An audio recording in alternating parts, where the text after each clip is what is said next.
Pode até parecer um trote. Aqui é da Justiça Federal, meu nome é Juliana. Eu procuro pelo seu Ari Modesto Schneiders. Quem é da Justiça Federal? Isso, da Justiça Federal aqui de Porto Alegre. Passado o susto, quem atende o telefone se surpreende com a boa notícia. Uma iniciativa diferente tem garantido o pagamento de indenização a pessoas que nem sabiam que tinham esse direito. Não sabia mesmo, para mim não tinha mais nada para receber lá, esqueci, né? O programa também fala sobre o esforço de moradores para evitar a destruição desta área verde, um trecho da Mata Atlântica que resiste à especulação imobiliária e está localizado em um bairro nobre de São Paulo. E tem ainda a disputa travada entre o nadador César Cielo e uma das maiores redes de venda eletrônica do país. O Via Legal começa agora.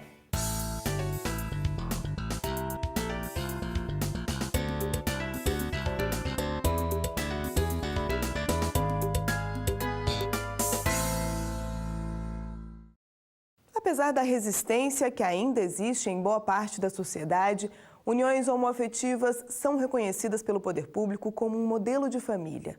Não há dúvidas de que o país tem avançado na busca por igualdade de direitos. Uma prova disso está na postura adotada recentemente pela Previdência Social.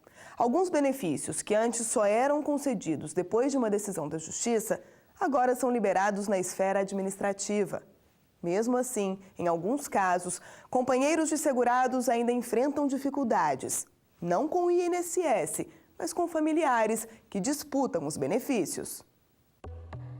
Uma história de amor que começou tarde e acabou cedo. Depois de ficar mais de 10 anos casado com uma mulher, este homem, que prefere não mostrar o rosto, encontrou o amor em uma relação homossexual. O dia que eu saí de casa foi para assumir mesmo. Foi melhor ser sim do que ser falso. Foram 6 anos de vida em comum com o policial militar até a morte do companheiro, vítima de um acidente vascular cerebral. Ele conta que as famílias sabiam e aprovavam a relação, inclusive os 3 filhos dele e até a ex-mulher. Mas enfrentar a perda do companheiro era apenas uma das batalhas que ele teria pela frente. É que uma irmã do ex-policial resolveu brigar pela pensão por morte. Para isso, a família passou a negar a existência da relação homoafetiva. Como se trata de um policial militar, a pensão é paga diretamente pela corporação, que aceitou o pedido da família. Resultado, o trabalhador autônomo que criava os 3 sobrinhos do PM perdeu a fonte de renda. Hoje, ele luta na justiça por um direito assegurado pelo Supremo Tribunal Federal desde 2011. Apesar do reconhecimento da justiça brasileira, muitas vezes casais formados por pessoas do mesmo sexo ainda precisam provar nos tribunais a existência de uma união estável. Foi o que aconteceu com um morador do Rio de Janeiro, que vivia com outro homem desde 1996. A mãe do segurado do INSS, moradora de Minas Gerais, tentou tirar a pensão do companheiro. Como os dois não eram casados de papel passado, ela disse no processo que o filho não era homossexual e que a única dependente financeira do filho era ela. O homem resolveu então reunir provas e brigar na justiça para não perder a pensão. Além de testemunhas, ele juntou uma série de documentos fundamentais para comprovar esse tipo de união não registrada nos cartórios. É o que explica o relator do caso no Tribunal Regional Federal da Primeira Região, juiz federal convocado, Cleberson Rocha. Normalmente se junta comprovantes de dependência em plano de saúde, dependência em seguro de vida, residência comum, recibos de aluguel, às vezes ajuda financeira, ajuda para pagar uma escola, uma faculdade do companheiro. São documentos que normalmente constam desse processo. E essas provas normalmente são reforçadas por uma prova testemunhal, que são pessoas que conhecem os companheiros, né, os conviventes, e atestam essa condição. Provada a união estável, a Justiça Federal concedeu o benefício ao morador do Rio de Janeiro. Casos como o do Carioca, envolvendo a Previdência Social, têm sido cada vez mais raros. Segundo o magistrado, hoje a pensão por morte já é paga normalmente pelo INSS para pessoas com união estável homoafetiva. A dificuldade, segundo o juiz, é quando algum parente do segurado morto resolve brigar para ficar com o dinheiro. Nesse caso, a mãe tentou descaracterizar a união estável, até negando a condição de homossexual do filho, para descaracterizar o direito do companheiro ao benefício, condição sem a qual ela não poderia requerer o benefício de pensão do filho, posto que a mãe está os pais estão na segunda classe de beneficiários. Além da pensão por morte, o INSS já concede administrativamente outros 2 benefícios a casais formados por pessoas do mesmo sexo: o auxílio reclusão e o salário maternidade para aqueles que adotam crianças. Mas para ter acesso aos pagamentos, é preciso seguir algumas regras. Pela legislação, existem 3 classes de dependentes. Então, na primeira classe está o cônjuge, a companheira ou companheiro e filhos menores de 21 anos ou, se maiores de 21 anos, inválidos. Então, esses dependentes, eles são preferenciais. Havendo um desse dependente provado, outro dependente não tem direito. Caso não haja dependente dessa classe, quem passa a ter direito à pensão e à reclusão são os pais. Se não houver cônjuge, companheiro, filhos e pais, quem passa a ter direito são irmãos menores de 21 ou maiores de 21 se forem válidos. Assim como no caso do Rio de Janeiro, um morador do Distrito Federal que mostramos no início dessa reportagem afirma ter provas concretas da união estável e, por isso, acredita que vai vencer a disputa na justiça. Eu acho que é a justiça, porque a gente viveu junto, a família toda sabia, não era nada escondido. Mas eu não vou desistir, não. Ainda vai acontecer. Se tiver de ser, vai ser.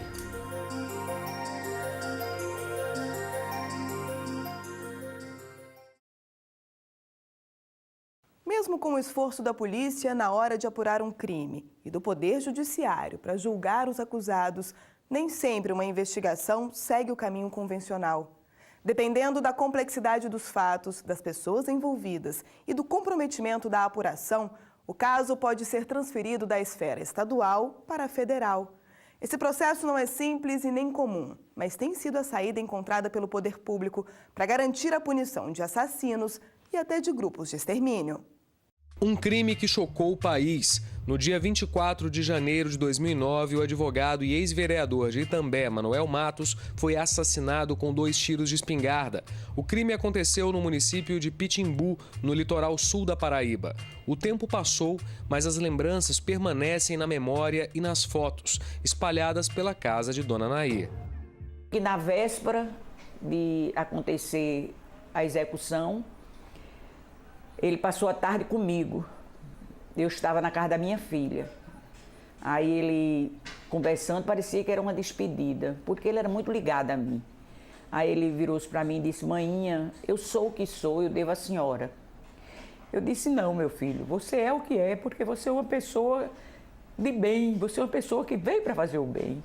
As investigações concluíram que Manuel Matos foi morto por causa da militância contra o crime organizado e grupos de extermínio.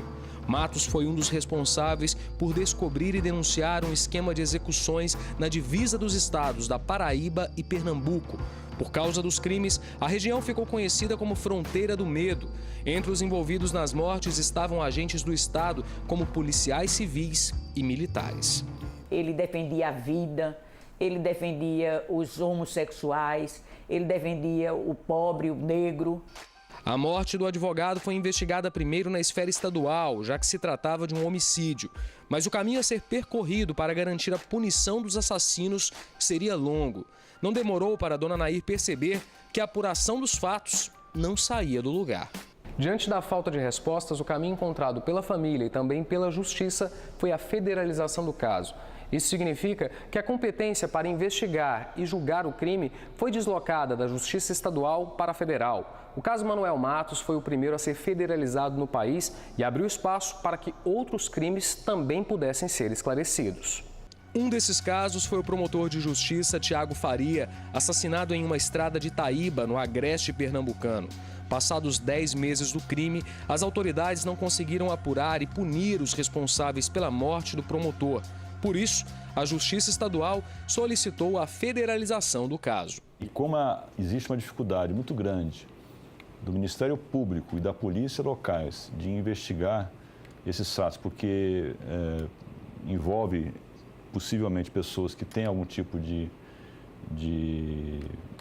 poder, né, na região, se entendeu mais acertado, o próprio Estado de Pernambuco concordou, o que também não é comum, o próprio Estado concordou em que houvesse deslocamento da competência para a Justiça Federal. A possibilidade de federalização de um crime é relativamente recente no país. Foi criada com a Emenda Constitucional 45, conhecida como Reforma do Judiciário. De lá para cá, apenas 5 pedidos chegaram ao Superior Tribunal de Justiça. O Procurador-Geral da República, que é a autoridade que tem a legitimação para propor essa medida ao STJ, ele analisa o caso e, se concordar que, de fato, houve uma grave violação de direitos humanos e essa violação não está sendo devidamente apurada na origem pela Justiça Estadual, então ele pode propor que o STJ, o Superior Tribunal de Justiça, decida sobre o deslocamento desse julgamento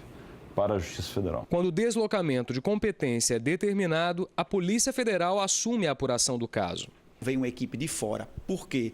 Porque se a gente escolher um delegado de uma superintendência regional que já tem investigações em andamento, pode prejudicar as investigações que ele está executando. Então, por isso que é necessário trazer um delegado de outro estado para que ele possa debruçar-se única e exclusivamente nessa investigação. Esse esforço concentrado é para que a investigação seja concluída dentro do prazo e de forma isenta. Esse desembargador explica que é um erro achar que a federalização ocorre porque a Justiça Federal é melhor do que a estadual. O que se leva em conta nesse tipo de decisão é o distanciamento necessário ao julgamento do caso. A Justiça Federal, no caso, tem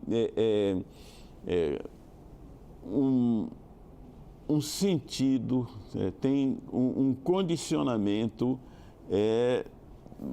distanciado das injunções locais. Refém de uma história que mudou o destino da família, Dona Nair só sai de casa ou viaja escoltada. A força para seguir em frente vem da esperança de que os executores do filho sejam punidos. Hoje, eles estão presos na Paraíba à espera do julgamento. A mãe de Manuel Matos conta que encontrou na dor a inspiração para seguir os passos do filho. Eu estou no mesmo trabalho que meu filho fazia, por conta dele, né? Ele veio para este mundo só para fazer o bem.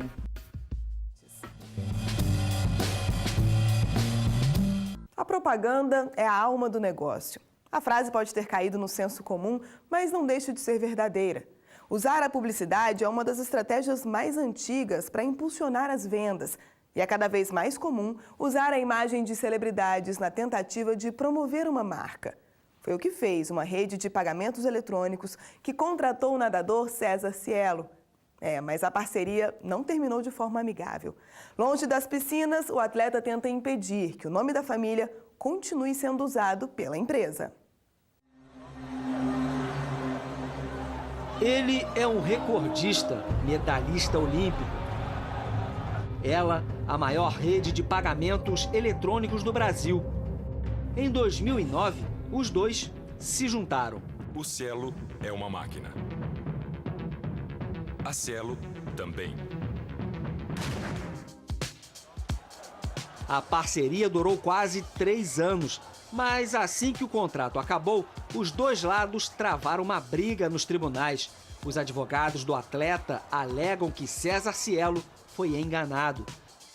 Documentos que fazem parte do processo revelam que em setembro de 2009, a Companhia Brasileira de Meios de Pagamento, dona da então VisaNet, apresentou ao Instituto Nacional de Propriedade Industrial, o INPI, diversos pedidos para registrar a marca Cielo.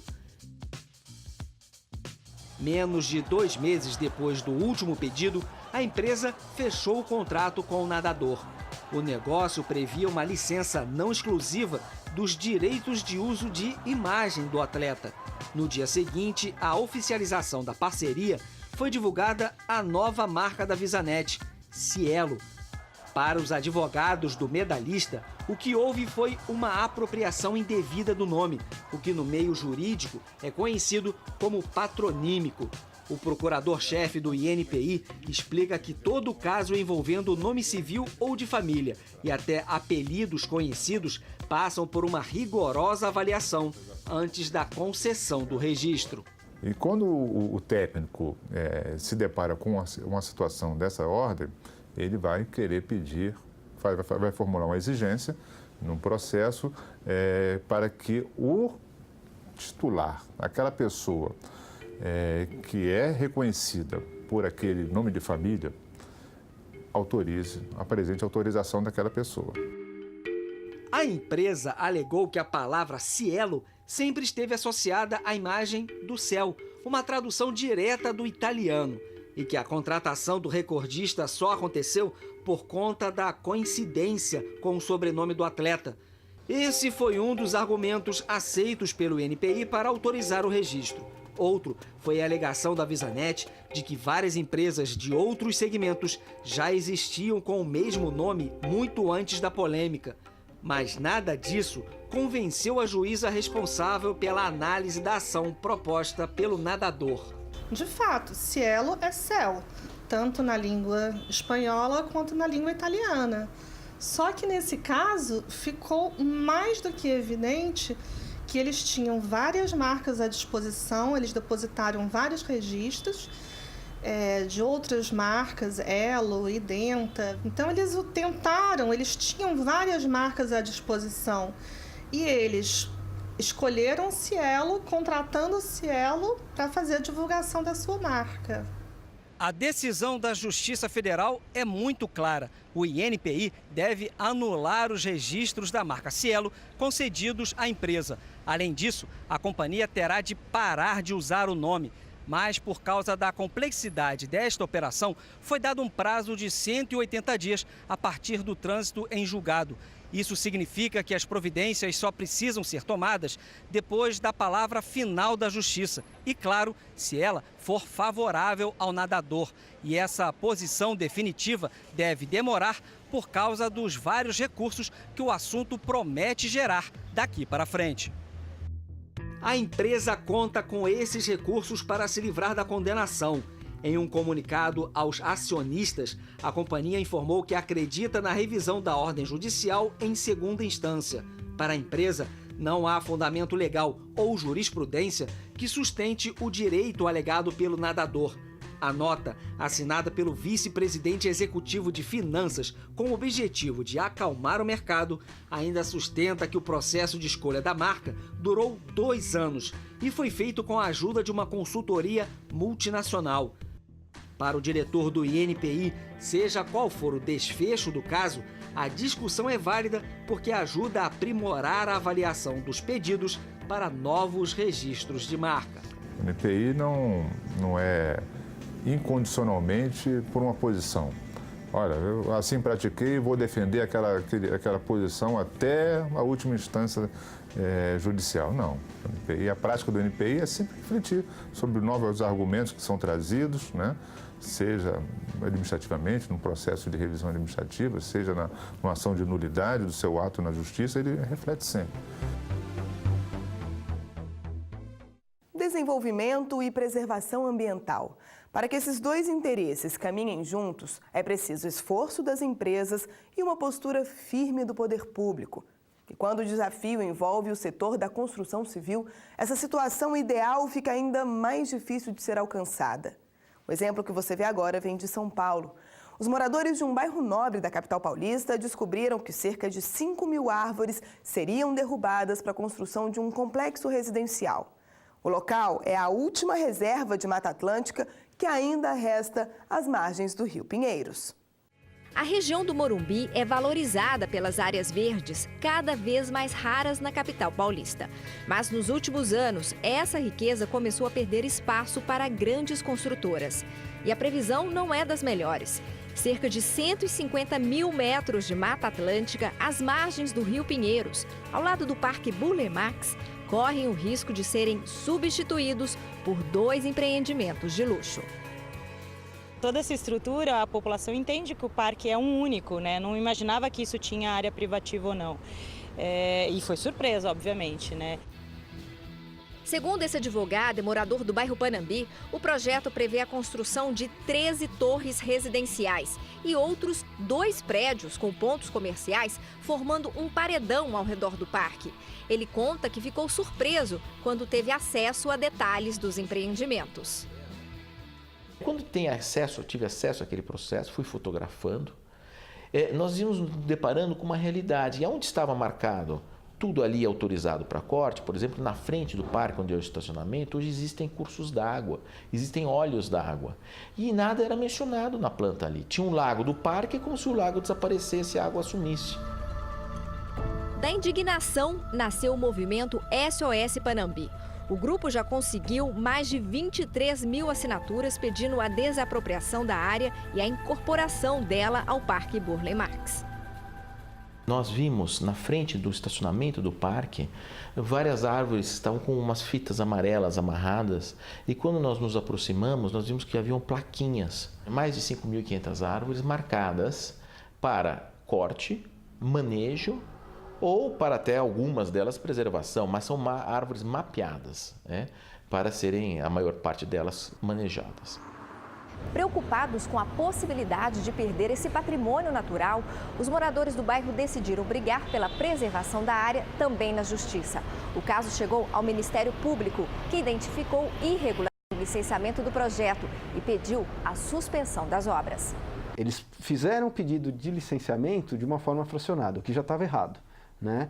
Porque você tem uma área de quase 9 hectares, que necessitaria da intervenção do IBAMA para obter uma autorização para corte, quer dizer, não seria uma autorização concedida só pelo órgão estadual. Além disso, né, durante o próprio processo de licenciamento, a gente constatou essa outra irregularidade, que era o bosqueamento antes da autorização. Em uma decisão liminar, o juiz federal que analisou o processo aceitou o pedido e foi além. A polícia terá que fazer vistorias semanais no terreno. A decisão foi no sentido de deferir a liminar para suspender essa obra, para suspender, para parar qualquer atuação lá, até que se apure de forma exauriente qual é o efetivo dano possível, potencial, e qual é a efetiva intenção da empresa, se é só aquela área ou as outras áreas que estavam sob pedidos de autorização. Dentro e fora dos tribunais, a preocupação é a mesma: preservar uma área que abriga espécies raras da fauna e flora. Dentre as espécies, a gente identificou a samambaia-açu, que é ameaçada de extinção, o palmito jussara, também é ameaçado, e algumas espécies de fauna, como o pavó, que foi identificado aqui também, e entre outras espécies que tem um controle de vegetação e de fauna que faz a ligação entre os fragmentos que existem aqui. Então a preservação dessa área, não só pela área, mas para todo o entorno e para a cidade de São Paulo é fundamental. Para mim, eu acho que é o melhor movimento político que pode ter, né? Assim, a população entender que aquilo é correto e que pode ser feito e tem que ser fiscalizado. Os fiscalizadores somos nós mesmos, né?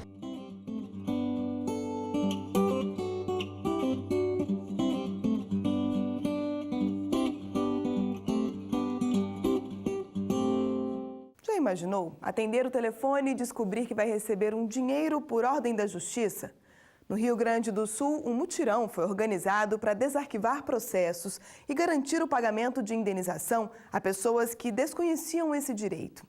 Quem está à frente da iniciativa conta que precisa vencer pelo menos 2 desafios: localizar os beneficiários e passar a segurança de que a boa notícia não é um trote.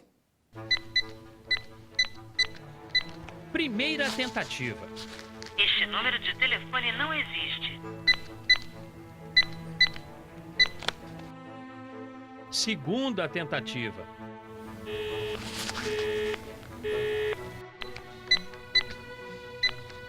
Na terceira. Boa tarde. Boa tarde. Aqui é do Justiça Federal, meu nome é Juliana. Eu procuro pelo seu Ari Modesto Schneiders. Quem é da Justiça Federal? Isso, da Justiça Federal aqui de Porto Alegre. Garantir aos segurados o recebimento de valores devidos pelo INSS. Esse é o objetivo dos telefonemas que são feitos aqui nesta sala da 20ª Vara da Justiça Federal em Porto Alegre. Trata-se de uma força-tarefa para desarquivar processos antigos. A iniciativa ganhou até nome, entregando a cada um o que é seu. Tem que insistir, né? Às vezes ligo várias vezes no mesmo dia, não consigo contato, ou está ocupado, ou o número não existe mais, o cadastro está desatualizado, aí tem que fazer uma consulta. Às vezes na lista da internet a gente consegue um telefone mais novo, às vezes não consegue. Seu Adão foi localizado e conta que a primeira reação foi de susto. Desse jeito a senhora me mata o coração, porque eu tenho 4 pontos a pena, né, dona Juliana? Não, agora vou lhe dar notícia boa, senhora. Espera que venha a notícia boa. A senhora pega uma caneta, pega um papel que eu vou lhe dar uns dados aqui. O senhor tem o dinheiro para receber aqui, por isso nós estamos ligando para o senhor. O ex-soldador recebeu R$20 mil, um dinheiro que ele nem lembrava que tinha direito. Nunca que me veio isso aí, né? De receber esse dinheiro agora aí. Não sabia mesmo, para mim não tinha mais nada para receber lá, esqueci, né? A ordem por aqui é não desistir, mesmo quando a busca leva anos, como foi o caso de Dona Tereza. Ela só foi localizada quando a justiça chegou a uma amiga da agricultora. Dona Eva conta que quando deu a notícia, Tereza ficou bem desconfiada. Ela ficou meio assim, o que eu vou fazer com esse dinheiro? Eu digo, é para a tua saúde, né? Agora tu pode procurar um especialista, né, para essas dores que ela tem, reumática, né? Desde a coluna, o joelho, e ela passa muito trabalho, muita dor, quase não pode caminhar. O trabalho de localização é resultado de uma resolução do Tribunal Regional Federal da 4ª Região que determinou o desarquivamento dos processos previdenciários com valores ainda pendentes de pagamento. A maior parte dos beneficiados recebe por telefone a notícia que o dinheiro será acreditado em conta corrente. O passo seguinte são as providências para a retirada do valor. Dona Tereza, que mal consegue falar e tem problemas de visão, precisou de uma ajuda especial. Isso aqui você vai levar lá na caixa.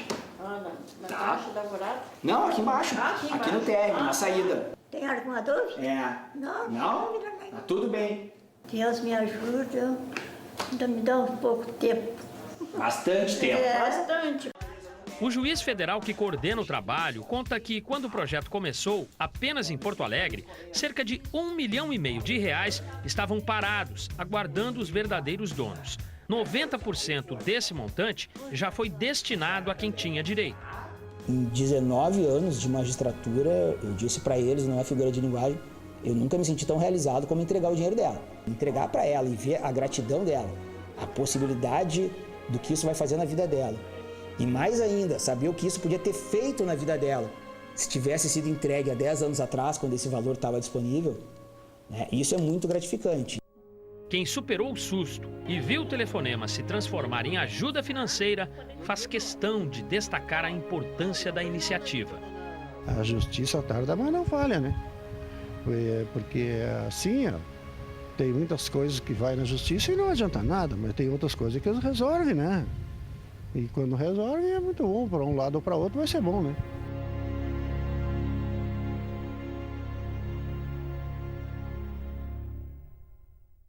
E o Via Legal fica por aqui. Na semana que vem eu volto com outras decisões que mudaram a vida de brasileiros com a ajuda da Justiça Federal. Até lá!